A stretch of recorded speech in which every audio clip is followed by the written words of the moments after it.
All right, we're back with Will J. Roberts, and we've had a great time talking about growing up in Sweetwater First Baptist Church and talking about Oklahoma Baptist University and Southwestern Seminary.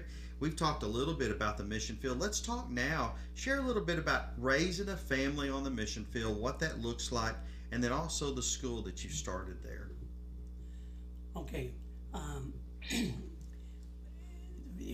we went out to the mission field 1962. We had a 3-year-old and a 1-year-old, and this it wasn't easy because the problem is, I think the ones that make the sacrifice are probably the parents. It's different today because you've got Zoom calls and all, Facebook and all this kind of stuff. But back then, uh, we were communicated. Like I said, it'd take a month to turn around.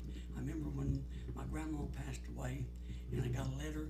Well, she had been dead for almost a month. Time I got the letter informing that my grandmother had passed away. So it, but our children really did homeschooling for our daughters, mostly through the grade school, except for the times we were on state, rather than furlough, I like to call it stateside assignment, because it's not a furlough intended like that where you come and rest. It's where you come to speak in the churches. And please get missionaries to come and speak in your churches. Let me just put in a little plug for that. A lady told me she had been a Southern Baptist, but she had joined Conservative Baptist or some other kind of Baptist before they had no missionaries to come. She said she'd never heard a missionary speak in her First Baptist Church. And that's sad. Get missionaries to come speak in your churches, please, pastors, because they're out there available. And so we retaught the girls homeschooling. Fortunately, where we lived, we were able to have a horse. And it was an interesting thing because we had a big lawn, and that was our lawnmower, was our horse. We bought the horse from another missionary family, and so we worked there with the Kikuyu tribe for 15 years, and we started a Unity Baptist high school there, which was a co-educational one for boys and girls both, and it's a very strong school today, and it's educated a lot of leaders.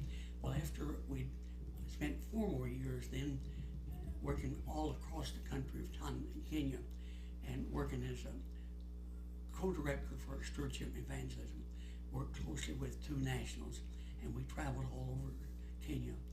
And I was very instrumental in helping to start the Kenya Baptist Convention, which was the national organization. And in fact, one of the missionaries, Tom McMillan, co-missionary, he said, you've got to make missions your emphasis.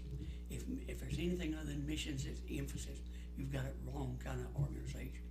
So in organizing the convention there in Kenya in 1971, we made missions our emphasis, and we sent out a missionary, and they appointed me as treasurer.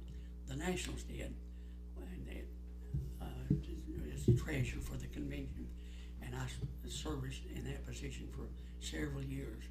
Then in 1984, we transferred to Tanzania, where we taught at the Baptist Seminary for 6 years, and I was the principal or vice principal most of all of that time. And Marie she taught women's department because the students came with their families and lived on campus, and we had about 100 students and their families on campus.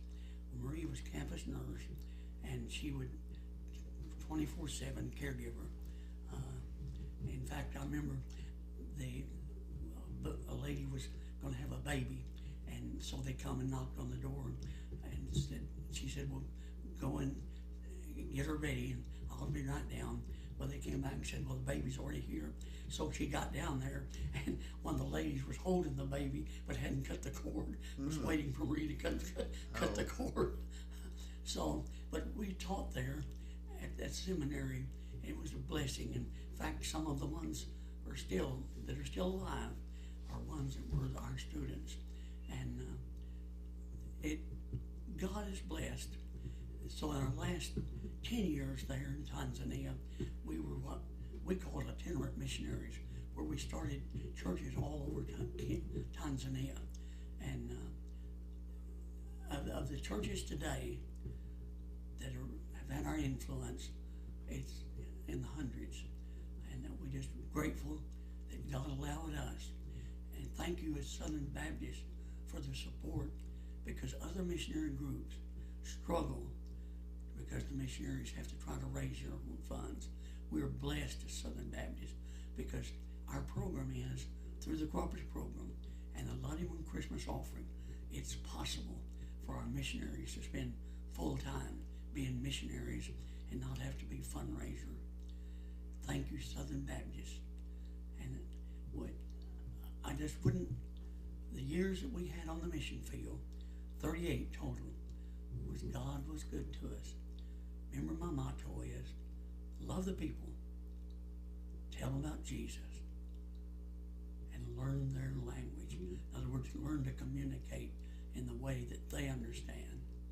And that would be for you as pastors, is learn their language, but love them and tell them about Jesus. That would be good for us today as we take that lesson for us. So thank you for being a part of our podcast, and we will be back later on.